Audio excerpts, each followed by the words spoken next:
s'y connaît, un professionnel aguerri, toujours disponible, toujours accueillant, souriant. Donc, vous, personnel de Diamaguène Sicap Mbao, vous avez un chef en qui vous pouvez faire entière confiance. Votre collaboration lui est due, mais qu'elle soit davantage volontairement issue de vous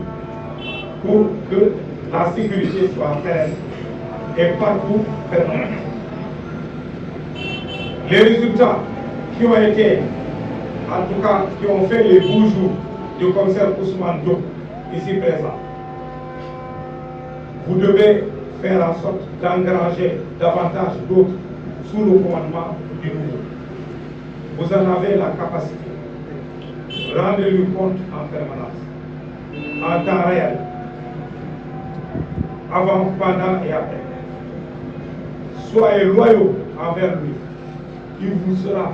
loyal, comme il a été de tout temps avec moi. Voilà un homme loyal,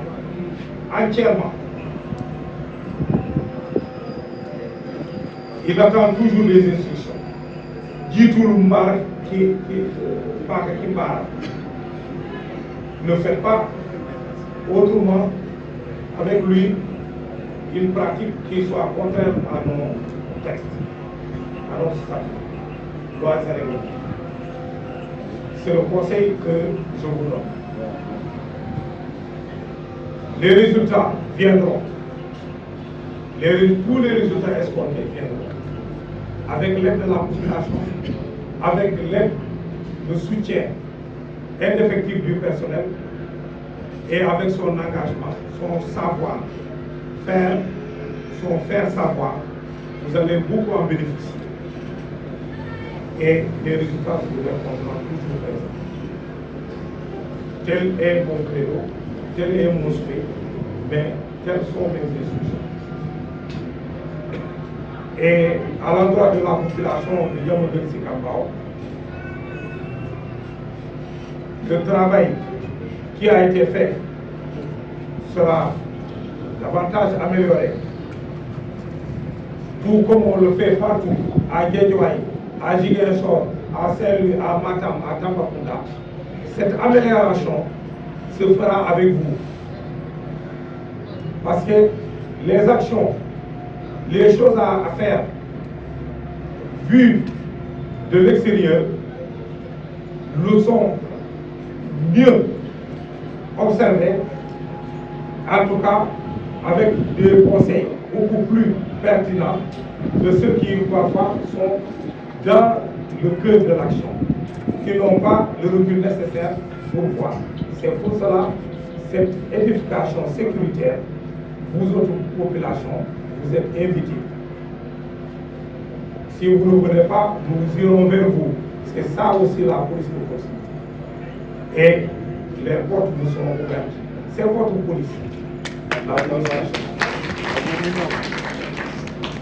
Faites cette police à votre écoute. Une police attentive et serviable. Donc, sur ce, je vais donner la parole au commissaire Ousmane Diop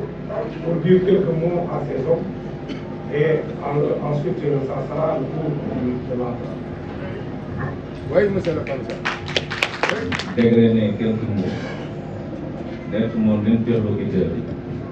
auprès de la haute autorité, cette confiance qui m'a été donnée. Et je vous remercie aussi de votre soutien. Pendant tous ces mois d'interview, j'ai assuré de m'arriver de dérailler même votre congé pour avoir des orientations claires dans telle ou telle situation. Et je suis très honoré de continuer le travail sous votre commandement. Au commissaire entrant, le commissaire Cheikh Ahmed Tidiane Diallo, je le laisse le découvrir par vous-même. Il est de la 44e promotion. C'est nous qui l'avons acquis à l'école. Un commissaire très rigoureux, comme l'a dit le central, très vertueux, mais aussi très sérieux dans le travail. Commissaire, je vous souhaite la bienvenue dans ce secteur de Diamaguène Sicap Mbao et de Tivaouane Diacksao. Au personnel, d'ores et déjà,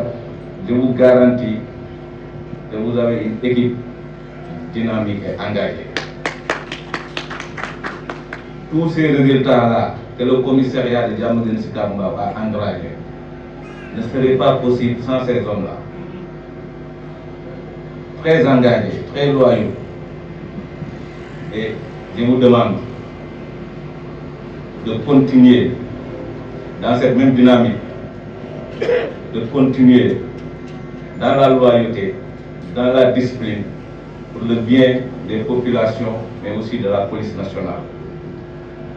Aux populations de Diamaguène Sicap Mbao, centrale, la population de Diamaguène Sicap Mbao,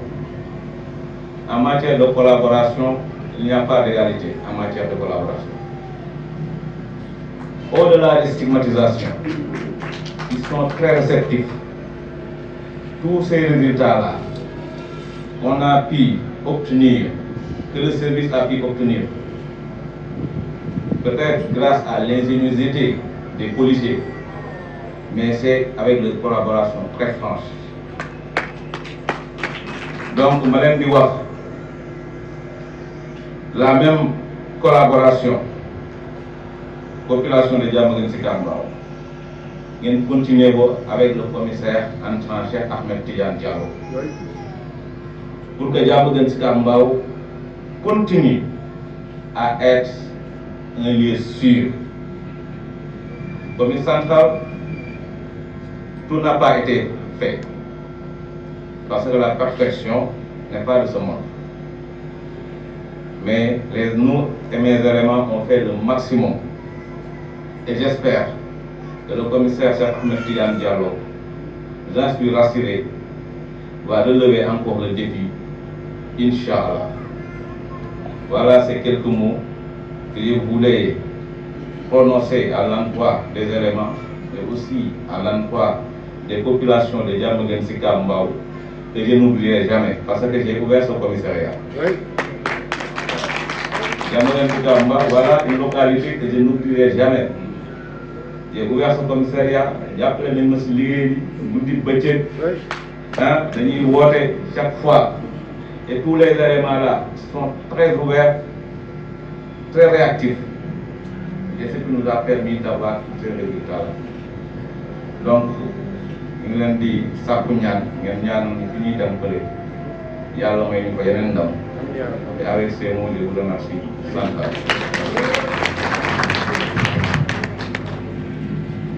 Merci beaucoup, Sandra. Avec votre cher collègue, bonjour à la population de Diamaguène Sicap Mbao. Commissaire Ousmane Diop, commissaire Alpha Oumar Ba, le lieutenant du poste de police, ainsi que tous les gradés et agents de police présents aujourd'hui pour la cérémonie de passation. Alors, mes prédécesseurs ont tout dit. Je demeure convaincu qu'avec cette équipe, nous allons encore pouvoir relever d'autres défis. Parce que, comme vous l'avez dit, c'est une équipe dynamique, une équipe engagée, une équipe rompue à la tâche. Donc, pour cela, je pense que ce sera une continuité dans le service. Pour la population de Diamaguène également, je leur dis que cette police est la vôtre, c'est votre police. Soyez rassurés que mes portes ne sont pas fermes. Je les ouvre à tout le monde, toute personne qui pourrait contribuer à donner en tout cas des renseignements ou à œuvrer pour la sérénité et la sécurité de la population de Diamaguène reste le bienvenu pour qu'on puisse travailler dans la parfaite collaboration afin de pouvoir relever les défis qui nous attendent. Puisque je commence un nouveau service, je voudrais laisser le temps pour qu'on puisse en tout cas se connaître davantage et démarrer le travail pour qu'on puisse en tout cas obtenir ces résultats qui sont déjà réalisés par le commissaire Ousmane Diop ici présent. Dans ce cas, je m'engage dans une dynamique de continuité. C'est un commissaire qui part et c'est un commissaire qui arrive. Donc, je m'engage dans une dynamique de continuité et de collaboration avec tous les secteurs, toutes les franges donc, de la population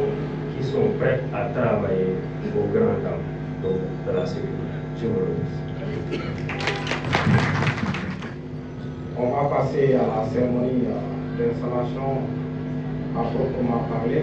Et encore merci à la population du Diamaguène Sicap Mbao. Je me souviens le jour de l'inauguration, j'étais présent. Et c'est ce jour-là que j'ai fait la connaissance du commissaire. Donc j'étais bien loin de m'imaginer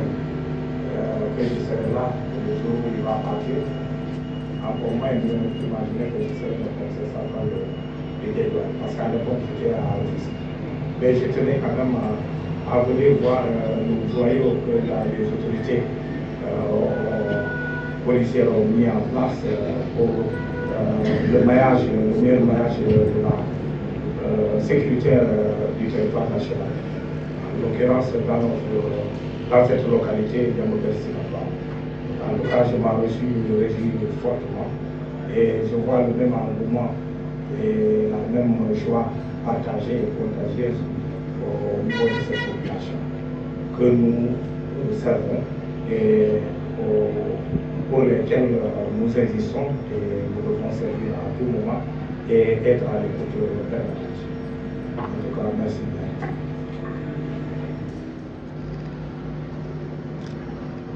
Officiers, sous-officiers, gradés et agents de police, vous reconnaîtrez désormais pour chef le commissaire de police, Cheikh Ahmed Tidiane Diallo, ici présent. Vous lui obéirez en tout ce qu'il vous commandera pour l'application des lois et règlements. Dans l'honneur au service de la loi.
Monsieur le maire Thiaroye ngi noonu Alaaji Mbaye Sène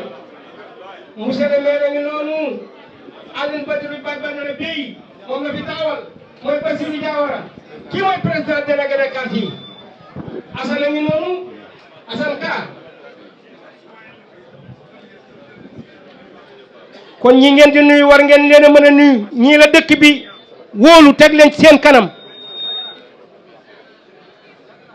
commissaire kontaan nañu suñu xol sedd na ci yow Alaaji Mbaye Sène a ngi nii taxaw nen nekk ci digg du ay doomi ndeyam waaye imaam kaa ngi dend ak ñoom waaye siñ ci dar xuraan dafa yeble mbokkam di léppam mu toog nii dara jeexagul di remercier commissaire Diop. Je crois que comme ni ko délégué xewul waxee le commissaire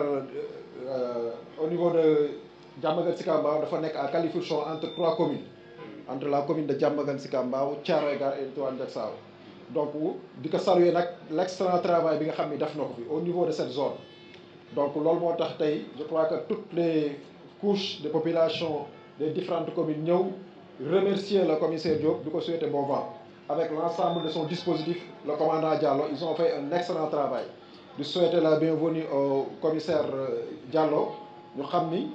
fonctionnaire, vous êtes toujours appelé à des fonctions. Donc, nous souhaitons la bienvenue au niveau du commissariat de Diamaguène Sicap Mbao. Nous savons que qui est remplacé dans la mais nous souhaitons l'IMDEF,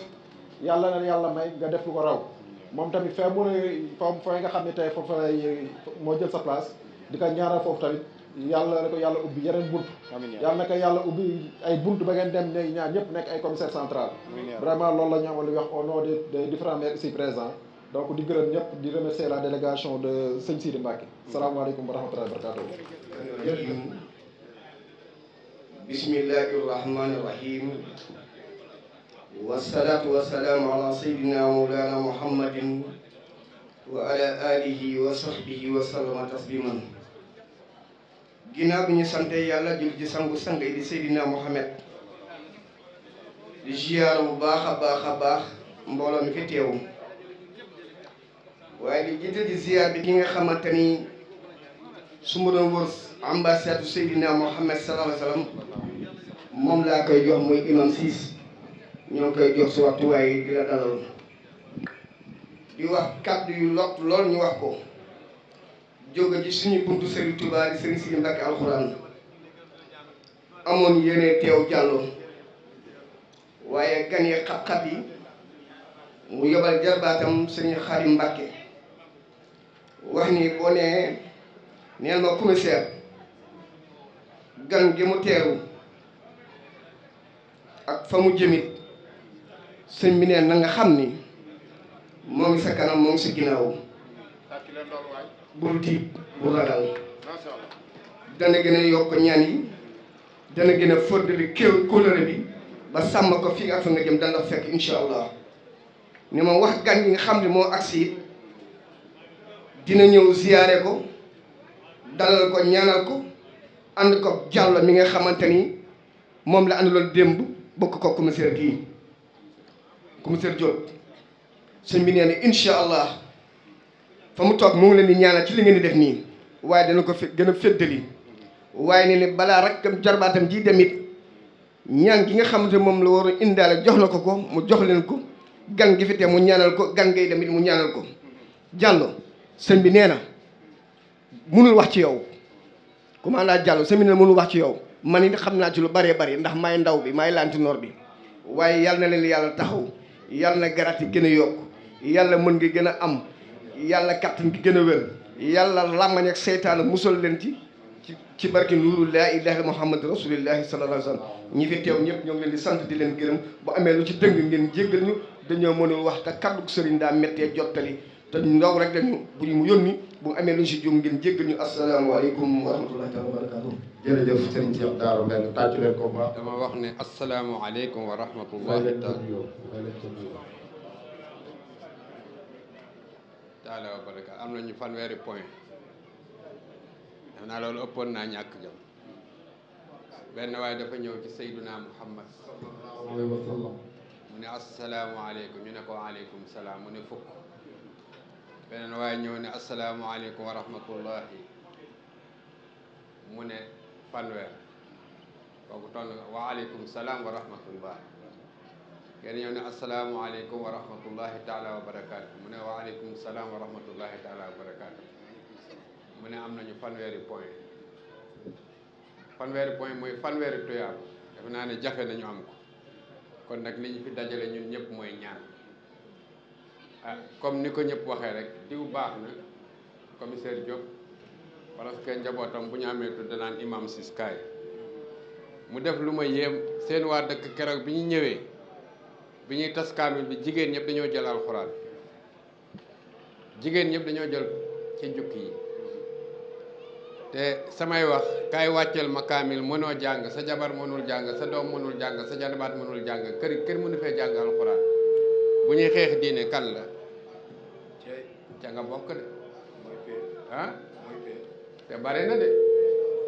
damay wax ñaare quartier bi boo fi doon séddale alxuraan jukki yi di dugg ci kër yi dina am kër yu bare yoo xam ne alxuraan dafa dugg te ñu ne ay jullit lañu kon nañu góorgóorlu bu baax commissaire ñu ngi lay ñaanal yàlla ñëpp wax doy na diw baax na te lu jafe ngeen yore mooy wàllu sécurité ñëpp tëdd ngeen dugg ci quartier yi di xool tooroo doyeeg joolaay lu ñuy def ndax man ab séeréer la tooroo doy ay sàcc lañu waaw damaa xamul na ak commissaire toj kër yi def yi ñuy def loolu ki taxaw di jaay bakkanam te seen bakkan jaar ci kooku dañ leen di sant di leen gërëm ni nga ko waxee rek commandant Diallo moom kenn mënu koo kii kenn mënu koo fay ndax moom ci boppam fu nekk mu ngi fa taxaw kon nag li mu wax léegi rek commissaire Cheikh Ahmad Tijani Diallo yal na la yàlla jàppale. waaye tàccu leen loolu bu baax waaye. bu ñu tàcc charia bëggul tàcc xam naa yéen kii man li may wax damay bëgg toujours su may wax rek fi mu ne dañoo faat tàkkusaan bi te ëpp naa def waaw te timisa ngi ñëw te xadala jumaa ngi ñëw kon nag ñu tënk wax ji ñaanal ko foo tege fii commissaire Diop teg tànkam te commandant Diallo xam ruq-ruqaan yëpp su ngeen àndee rek di ngeen mën a liggéey ndax liggéeyu leen mais nu ñu koy waxee population bi ngeen di liggéeyal kon yal na la yàlla jàppale délégué de quartier yal na yàlla jàppale leen yal na yàlla jàppale yéen tamit nelewu leen ñu ci bari naan délégué de quartier ma boole délégué de quartier mais ku gis kër goo xamante ne gi dama koy wax ci sama jumaa de ñun ñëpp xam nañu kër gi jaay yàmba xam nañu kër gi am drogue xam nañu kër gi am jigéen ñu bon dama koy wax sama jumaa parce que ñu jubal ñu bari duñu ma nuyu waaw te pourquoi ñu ne diw kër diw doomu diw day def nangam mais yow boo ko nëbbee ci nga bokk délégué de quartier boo ko nëbbee ci nga bokk imam bu ko nëbbee ci nga la bokk ndax ñoom dañ leen di renseigner ñu jóg dem faji loolu kon yal na yàlla jàppale leen délégué de quartier yal na yàlla jàppale leen yéen ñi nga xam ne yéen a yore wàllu xaw ma nu ñu koy waxe communication yal na yàlla jàppale leen waaye gërëm tamit ñi fi teew yëpp population bi yal na yàlla jàppale leen bu baax a baax soxna Jaara ñu ngi lay gërëm sëñ Sidi bu ngeen demee ngeen ne ko imam Sis moom sama xarit la waaw sama xarit la bu baax boo ne ko imam Sis rek moom xam naa ne ñu bari bu ñuy seet RTS man maay def tontu bataaxal léeg-léeg ma tooñ ñu bare waaye nañu góorgóorlu dama ne silmaxa jàngal na doomam silmaxa mu tare alxuraan gis ngeen ko ah waaye sa kër kenn mënu fee jàng alxuraan bàyyi mënul jàng yaay mënul jàng jarbaat mënul jàng kër kenn mënu fee jàng nga ne ci diine l'islam da ngay nax sa bopp bu ñuy xeex l'islam yaay premier yal nañu yàlla dimbali yal nañu yàlla jàppale Cheikh Ahmad Tijani ñu ngi lay ziar di la ñaanal yàlla sëñ Diop fa nga jëm yal na la yàlla jàppale ndax la ma gis ci seen waa dëkk xam naa ne nitu alxuraan lañu dëkk boo xamante ne bii bu ñu tasee kaamil bi fii la woon defe naa jigéen ñëpp jël alxuraan jukki yombul de sëñ bi defe naa loolu yombul de kon nag te amuñu lu ëpp alxuraan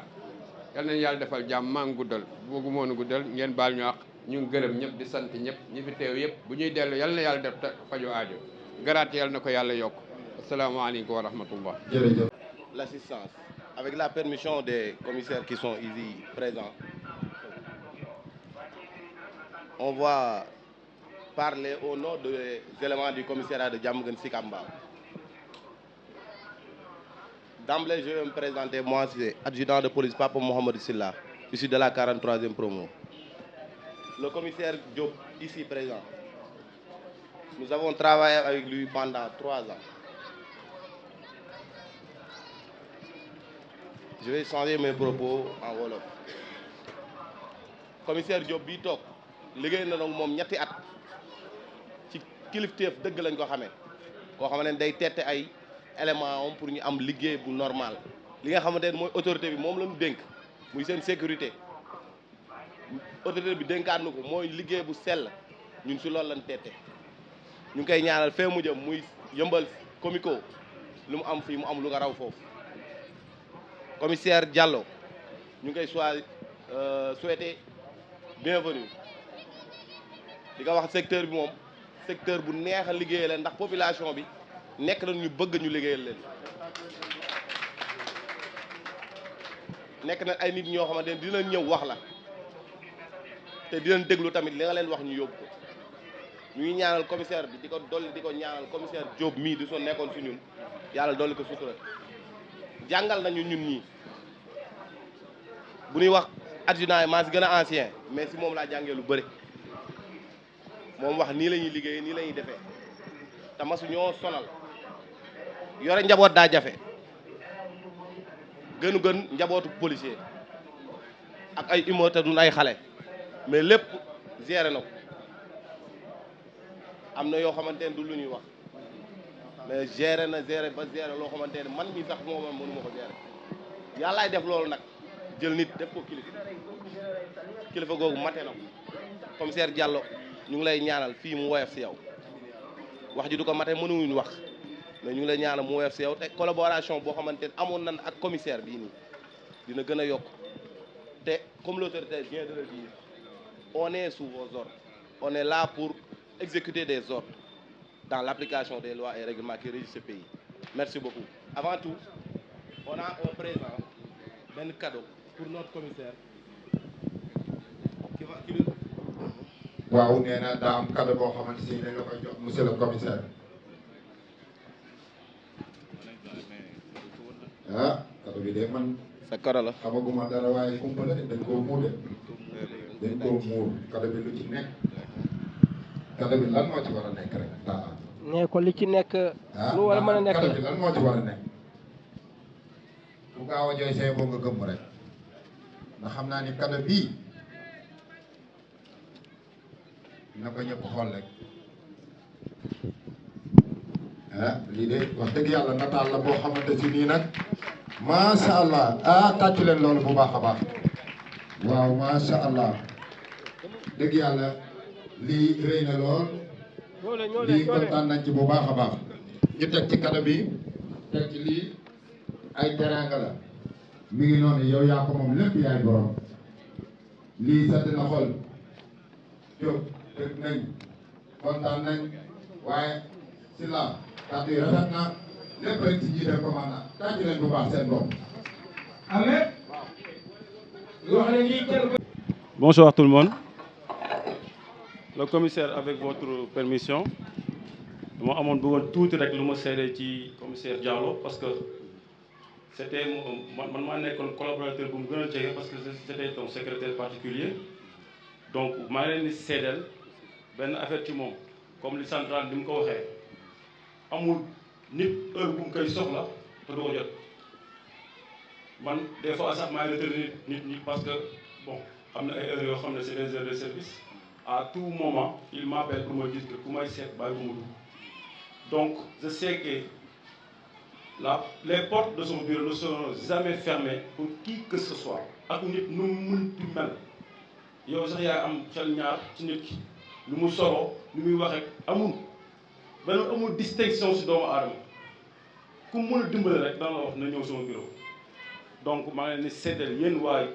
cité Diamaguène Sicap Mbao que am ngeen commissaire boo xam ne il est ouvert à tout le monde à n'importe quelle heure et à n'importe quel type de personne ak nit nu mu mënti mel day recevoir jéem lu mu ci mën sa problème dana ko jéem donc maa ngi leen koy seddal beneen bi comme ni ma ko waxee sànq en dehors du service ci diggante doomu aadama ak nit il nous considère comme son frère en fait maanaam yu ko commandement dafa am na ci nag ndax service bi mënu ko ñàkk mais il nous considère comme sa propre famille comme sa propre famille donc ñu ngi lay ñaanal fi nga xam ne ñëw nga fi yàlla na suñu borom suturaal la jàppale la ba li ngay ragal yàlla la boo fi gis je parle nag sous le contrôle de tout le personnel du commissariat de Yeumbeul Comico ñëpp ci benn kàddu bi la ñu wax donc dem bi neexuñu mais je ne pouvais pas man mënu ma woon bañ a wax je me suis bien retenu mais mënul ñàkk parce que li ma seq man ak moom la doomu aadama la nit la commissaire boole koog nit galon boole koog doomu aadama donc ñeme leen ko boo leen ko ñemee moom tamit mu ñeme leen ngeen jàppale ko commissaire Diallo mi ngi noonu dénk nañ leen ko ñun waa Yeumbeul Comico. dem bi nag neexuñu de. mais nag dénk nañ leen ko xam nañ ne tamit da ngeen ko jàppale ngir yàlla tax yàlla na suñu borom jàppale la merci beaucoup. jërëjëf. salaamaaleykum mbokki jàmm gën. mbokki jàmm gën Sicap Mbao. tout d'abord ngeen may ma am ñu ma nuyu te dalee ko si les autorités politiques yaa nga xamante ni dañ fi jóge léegi dem muy le maire Moussa Fall de Tivaouane Diacksao di le maire Mbaye Sène de Thiaroye Gare et le représentant du maire de Diamaguène Sicap Mbao de Aliou Bey di nuyu aussi et di tàllal loxo di sàkku ñaan di sëñ Sidi Alxuraan sëñ Sidi Mbàkke Alxuraan si ndawalam bi mi fi yebal Mbàkke ñu ngi lay tàllal loxo di sàkku ñaan le commissaire de police Alpha Oumar Ba ngay xamante ni moom moo yor Zac Mbao mu ñëw teew fi pour fekkee cérémonie de passation de service. Le lieutenant de police Amadou Abdoul Camara moom moo yor Sicap Mbao mu newoon sama secondaire et permettez-moi commissaire vraiment de rendre un vibrant hommage au lieutenant de police Abdoul Camara liggéey nañu te mu nekk nit bu sérieux si lu muy def. Donc vous avez un très bon collaborateur. J'espère que moom moo lay accueillir fii parce que maintenant il comprend très bien le secteur. Le personnel du commissariat d'arrondissement de Diamaguène Sicap Mbao, en commençant par les cadres, tous les cadres, les sous-officiers, dont le plus ancien adjudant Mohamedou Silla, qui a joué un rôle très important. Il était en quelque sorte mon adjoint. Le commandant du corps urbain, Boubou Diallo.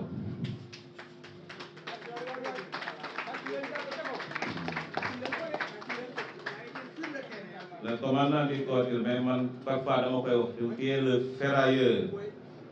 le corveillard du commissariat. mu def vraiment en toute loyauté te ñoom ñëpp nag cadre yëpp adjudant Dia adjudant Mbaye adjudant Fall ba nga xamante ne bi mu ñu rejoindre yàggul ñoom ñëpp ils sont très loyaux et je vous demande de continuer cette même loyauté envers le commissaire entrant mais aussi l'ensemble du personnel quel que soit leur grade tout grade confondu ñu nekk benn équipe dynamique en quelque sorte à Diamaguène Sicap Mbao nous avons réussi à créer une famille et cette famille moo tax tey ñu am résultat yi ñu am tey donc li nekk ci xol bi yëpp mënuñu leen ko wax mais je vous laisse découvrir ces éléments ils sont très engagés et je vous invite ces éléments je vous demande je vous instruis à continuer la même collaboration à être loyal. Ces services-là de police, discipline moo ko mën a yor, loyauté ak compte rendu. Man dama koy wax policier, certes le métier est difficile, mais policier est très simple. Tu reçois des ordres, tu les exécutes et tu rends compte. Après doo am benn problème. Mënuma wax te avant may ñëw ci population de Diamaguène Sicap Mbao pour bañ a guddal. Rendre grâce à ma famille et à ma belle famille.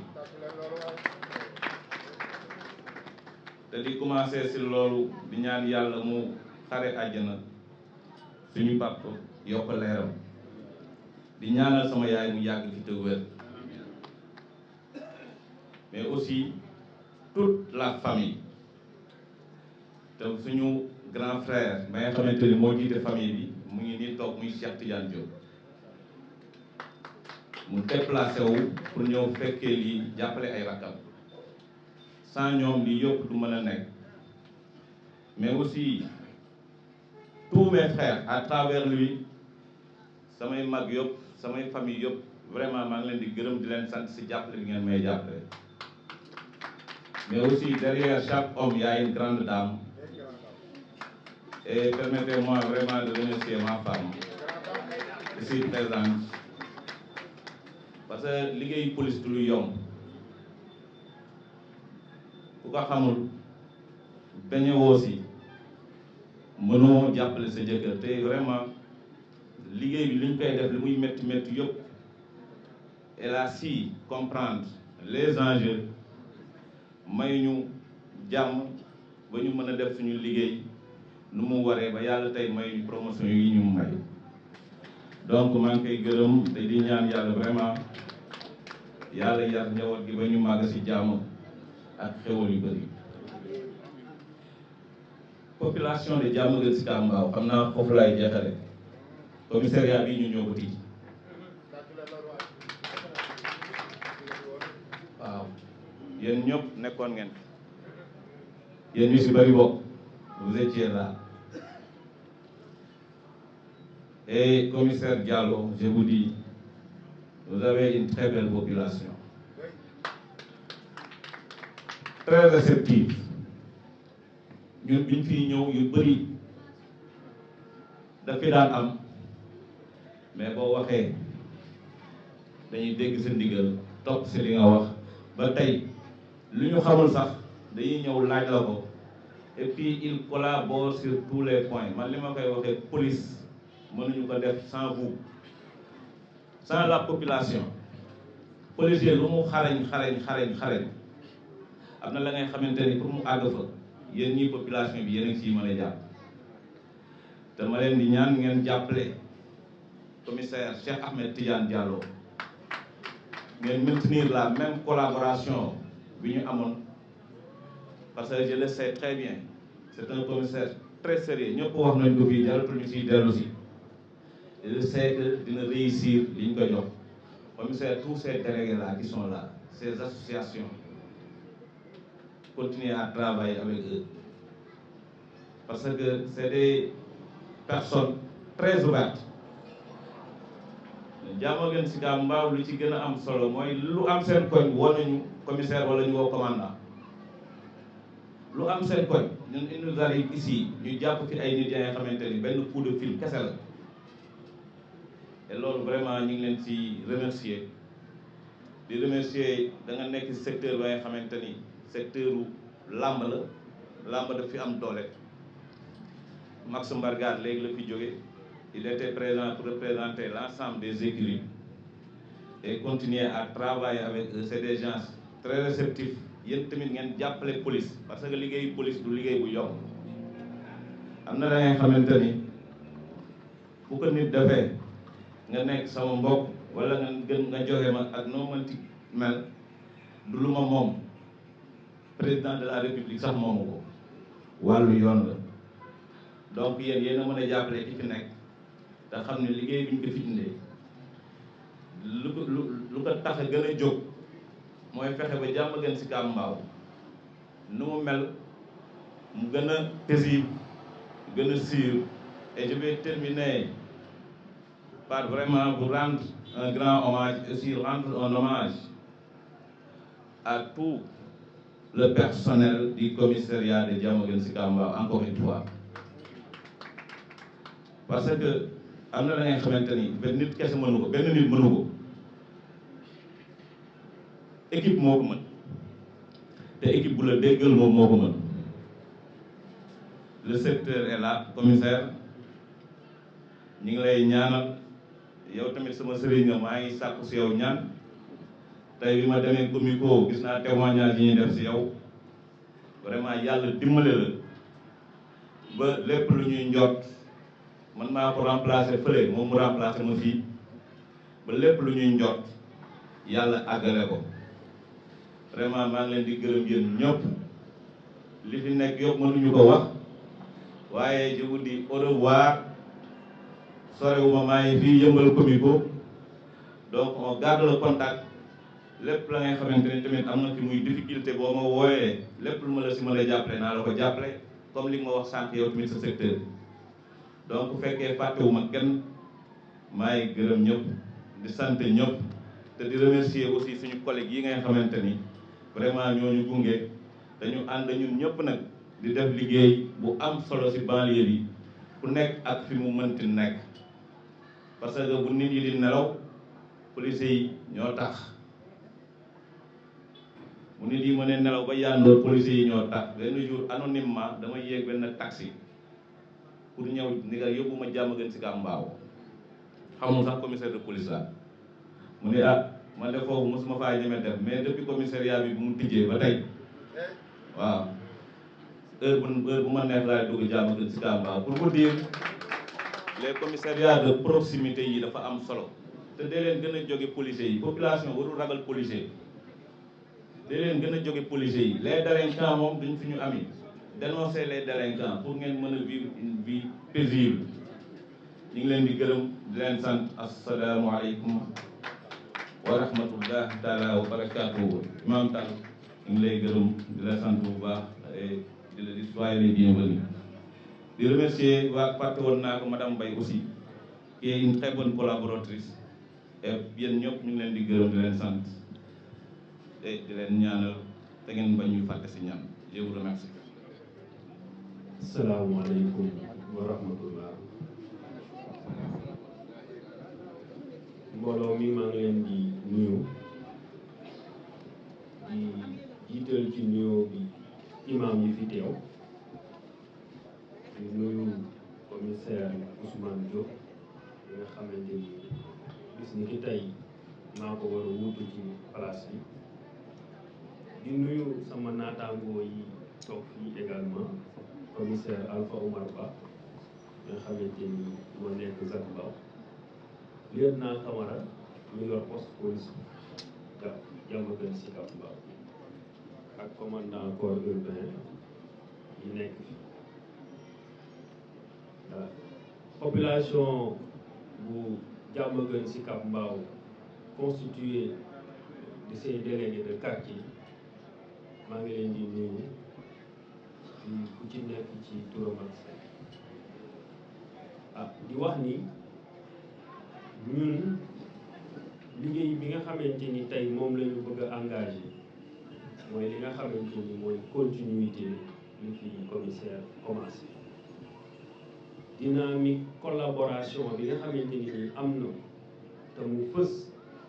jur ay résultats inscrire naa bis ni ki tey ci dynamique boobu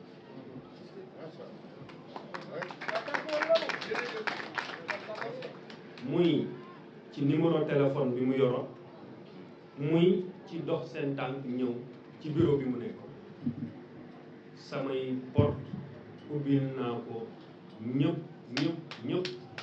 nga xamante ni nii jóg nañu pour ñëw jàppale ñu ci liggéey jàppale ñu mooy ñun ñëpp waaw mooy ñun ñëpp waxuma jàppale police de mooy ñu jàppalante ñun bis ni ki tey man je me considère comme habitant de Diamaguène Sicap man bis ni ki tey Diamaguène Sicap Mbao laa dëkk fii laay yeewoo fii laay doxee samay soxla ndax dañ ma fee teg pour ma liggéey ak askan woo kon askan woo damay ñaan ñu jaxasoo ci jaxasoo boobu nag ci laa leen di woo pour ñu mën a collaborer beneen bi mooy liggéey bi comme ni ko commissaire waxee jafe na jafe lépp la nga xamante ni nii gis ngeen ko muy yàq ñun nañ ko yëg lépp luy defar tamit ñun dinañ ci ànd ak population bi ba mu jeex tàkk lépp la nga xamante ni nii seen mbébét la dinañ ci dox dinañ ci taxaw def ci suñu kéemtalaay kàttan ba loolu mën a sotti commissaire nag bàyyi na maag lekk bu jafe maanaam héritage bu diis waaye ñii mu ma bàyyal ñoom ñoo ma ko mën a yombalal ndax xam naa ni ak seen détermination ak seen engagement ak seen dévouement mission bi mën na yan bi mën na oyof beneen bi à l'endroit du personnel bi nga xamante ni nii aussi moom la fi bàyyi ma dégg ko ci témoignage yi muy un personnel engagé ñoom tamit ñame terrain bi dévoué cité nañ ci ay nom dinañ ànd ak ñoom tamit di liggéey les autorités politiques également yi fi nekk les autorités coutumières les autorités religieuses ñun ñëpp dinañ ànd ak ñoom liggéey fexe résultat bi mu am buñ ko mënul weesu it ñu maintenir ko foofu mais suñu objectif mooy ñu def ba weesu lool pour que Diamaguène nekk benn havre de paix nga xamante ni nii di nga mën a dox say soxla te doo am xel ñaar ci wàllu sécurité kon nag kàddu gi bu jubee ngeen xam ni suñu borom la bu dëngee ngeen xam ni doomu aadama moo matadi en tout cas li may wax rek mooy woo naa ñëpp donc ci dynamique gu collaboration liggéey pour désormais Diamaguène Sicap Mbao ñu nekk fi am dund bu ñëw salaamaaleykum wa rahmatulah. ناصر الحق بالحق والهادي الى صراطك المستقيم وعلى اله قدر المقدار العظيم. الله لا اله الا هو الحي القيوم لا تاخذه سنه ولا نوم له ما في السماوات وما في الارض من ذا الذي يشفع عنده الا باذنه يعلم ما بين ايديهم وما خلفهم ولا يحيطون بشيء من علمه الا بما شاء وسع كرسيه السماوات والارض ولا يعوده حفظهما وهو العلي العظيم. بسم الله الرحمن الرحيم. قل هو الله احد الله الصمد لم يلد ولم يولد ولم يكن له كفوا احد. بسم الله الرحمن الرحيم. قل اعوذ برب الفلق من شر ما خلق من شر غاسق اذا وقب ومن شر النفاثات في العقد من شر حاسد اذا حسد. بسم الله الرحمن الرحيم. قل اعوذ برب الناس ملك الناس اله الناس من شر وسواس الخناس الذي يوسوس في صدور الناس من الجنة والناس. ببركة اللهم صل على سيدنا محمد الفاتح لما أغلق والخاتم لما سبق الناصر الحق بالحق والهادي إلى صراطك المستقيم وعلى آله حق قدر مقدار عظيم. إن الله وملائكته يصلون على النبي الذين آمنوا صلوا عليه وسلموا تسليما. صلى الله تعالى عليه وعلى آله وصحبه وسلم تسليما. سبحان ربك رب العزة عما يصفون والسلام على المرسلين والحمد لله رب العالمين. لا إله إلا الله سيدنا محمد رسول الله صلى الله عليه وسلم.